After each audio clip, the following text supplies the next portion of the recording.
اقرار بھائی، سید ذیشان صاحب کی طرف سے بار بار یہ کہا جا رہا ہے کہ کل والے واقعے کے اندر کوئی بھی گالی نہیں دی گئی اور آپ نے ایک جھوٹا بیانیہ بنایا کہ میں فیملی کے ساتھ جا رہا تھا اور اس ایف آئی اہلکار نے مجھے گالی دیتے ہوئے کہا کہ او جا رہا ہے مطلب، اور اس کے بعد کہا کہ اس کا حال بھی جواد احمد جیسا ہوگا. تو یہ ذرا بتائیے گا کہ واقعی میں گالی دی گئی تھی یا یہ بس آپ کی طرف سے ایسے ہی کہا گیا؟ نہ ان کے پاس یہ بات ثابت کرنے کے لیے کوئی چیز ہے، نہ میرے پاس یہ بات ثابت کرنے کے لیے چیز ہے کہ وہ یہ ثابت کر سکتے ہیں کہ نہیں دی گئی تھی، نہ میں یہ ثابت کر سکتا ہوں کہ دی گئی تھی. سر اس نے لیکن اس وقت لوگ تو موجود تھے نا، صفدر صاحب بھی وہاں پہ موجود تھے. جی وہ تو آپ کسی سے بھی جو جتنے ہال کے اندر لوگ موجود تھے ان سے پوچھ لیجیے نا کہ کیا بات ہوئی تھی. میں تو اصول کی بات کر رہا ہوں. میں نے کہا کہ اس نے مجھے گالی دی، میں فیملی کے ساتھ تھا، اس نے مجھے ماں کی گالی دی.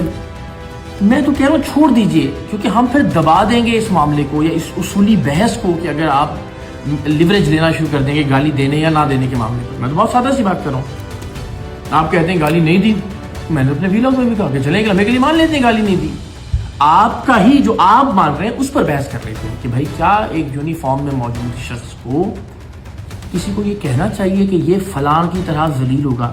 یعنی ایک تو آپ اس فلاں کو ذلیل کہہ رہے ہیں اور دوسرا آپ اس کو بھی ضلالت کے زمرے میں گردان رہے ہیں. اتنی سی بحث ہے. ان ساروں سے پوچھ لیجئے کہ آپ کے خیال میں یونیفارم والے کو ایسا پولیٹیکل کامنٹ کرنا چاہیے کہ ایسے کسی آدمی کو سیاسی رائے کا اس طرح سے آفیشیل کیپیسٹی کے اندر اظہار کرنا چاہیے. اگر یہ کہتے ہیں کہ کرنا چاہیے تو پھر یونیفارم والے ان سے جو کر رہے ہیں وہ بھی جسٹیفائڈ ہے.